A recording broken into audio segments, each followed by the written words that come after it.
you'll find that different actors have different ways of working. Like I did a film with Tommy Lee Jones and Benicio del Toro, The Hunt. William Friedkin, the man who shook cinema with The French Connection, scared generations with The Exorcist, and challenged norms with Cruising, was never shy about the movies he admired.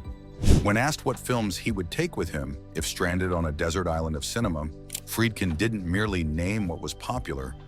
He spoke of works that haunted him, inspired him, and shaped him. These are his 6 favorite films of all time, the ones he returned to, analyzed, celebrated. The Red Shoes, Michael Powell and Emmerich Pressburger, 1948. William Friedkin's profound appreciation for The Red Shoes stemmed from his early cinematic awakening, realizing film could transcend mere storytelling. He vividly recalled his initial viewing, captivated by the ballet sequence's sharp cuts, the opulent colors, and the poignant tension between artistic ambition and personal sacrifice.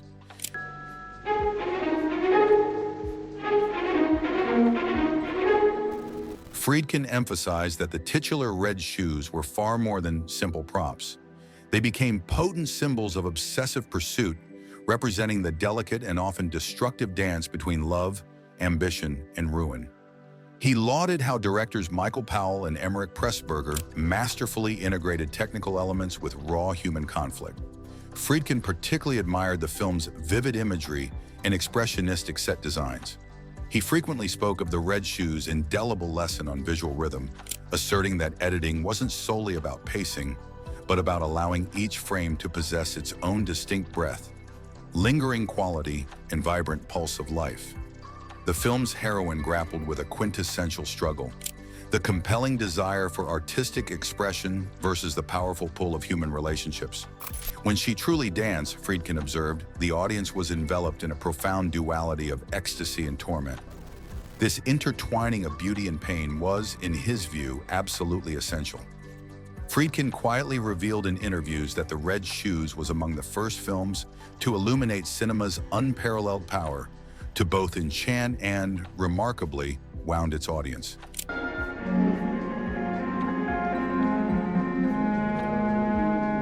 Paths of Glory, Stanley Kubrick, 1957. William Friedkin held Paths of Glory in high regard, viewing it as much more than a mere anti-war film. For him, it was a profound exploration of conscience, a cinematic inquiry into the depths of human morality.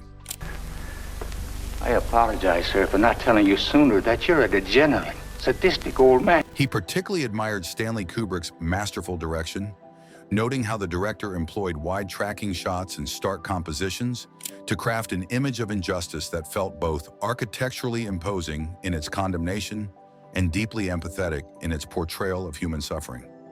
Friedkin found a compelling figure in Colonel Dax, portrayed by Kirk Douglas. Dax, a man who valiantly attempts to resist absurdity and defy unjust orders, resonated deeply with Friedkin. He recognized in Dax echoes of numerous real-life individuals he had encountered, those who courageously challenged the system, risking everything in their pursuit of what is right.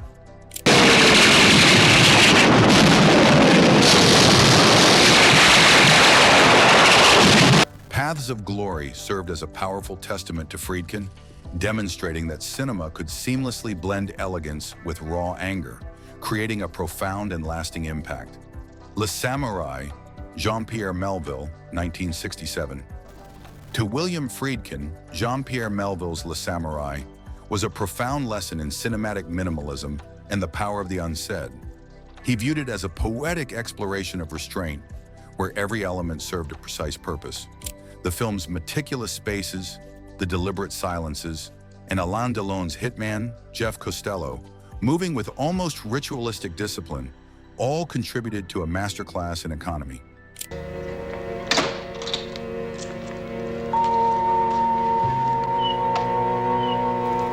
Friedkin was particularly struck by Melville's ability to craft characters who, despite their deeply human core, appeared almost statuesque, bound by a stringent code of conduct largely invisible to the casual observer. This paradox resonated deeply with Friedkin's own sensibilities as a filmmaker. The atmosphere of Le Samurai also left an indelible mark. Friedkin frequently praised the film's evocative setting, the glistening wet streets, the ever-present cigarette smoke, and the stark, lonely modern interiors. He recognized the crucial role of sound design, where faint echoes and ambient noises transform the environment into a distinct character, subtly shaping the narrative and mood. Friedkin hailed it as a masterclass in mood, demonstrating how much could be conveyed without dialogue, how much tension could reside in a posture, the play of light, or a fleeting reflection. Furthermore, the film's inherent ambiguity captivated Friedkin. The audience is never fully granted access to Costello's inner world, maintaining a profound sense of mystery.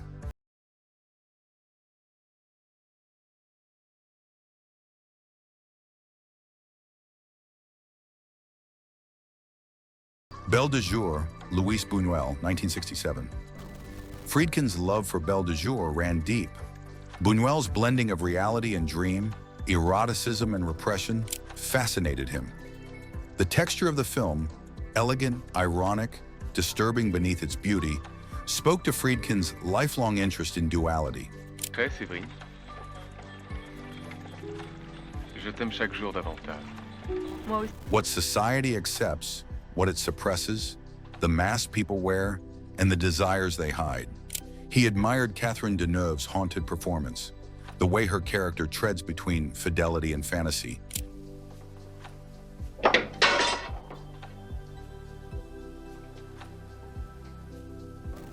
Between bourgeois respectability and erotic yearning. Friedkin would say that Belle de Jour was more than a film.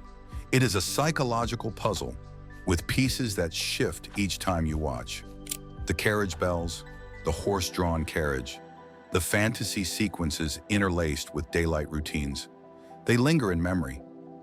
The Night of the Hunter, Charles Laughton, 1955. He called The Night of the Hunter terrifying in its calm. Friedkin admired Laughton's direction because horror, for Laughton, is not merely monsters or shadows. It's the human capacity for evil cloaked in charm, in sermonizing gentility.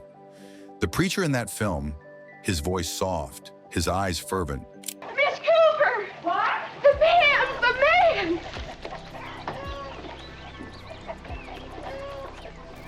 Becomes more frightening than any visual effect. Friedkin remembered feeling unsettled not because of gore, but because of the quiet moments. A child's trust betrayed, a smile that hides malice.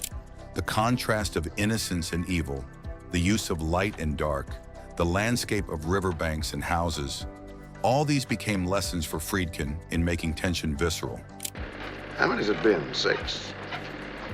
12? I just remember. Diabolique, Henri-Georges Clouzot, 1955. The slow build, the anxiety, the claustrophobia in Diabolique fascinated Friedkin. He admired how Clouzot orchestrated suspicion, missile direction, and dread. Con esto se dormirá como un bendito. ¿Estás segura de que no deja rastro? Segura, es un somnífero que se digiere. How every glance, leak of water, whispered conversation became part of the architecture of fear. Friedkin spoke of the film's twist, not as surprise for its own sake, but as culmination of mood. The setting, a decaying boarding school, shapeless memories, guilt humming beneath the wallpaper.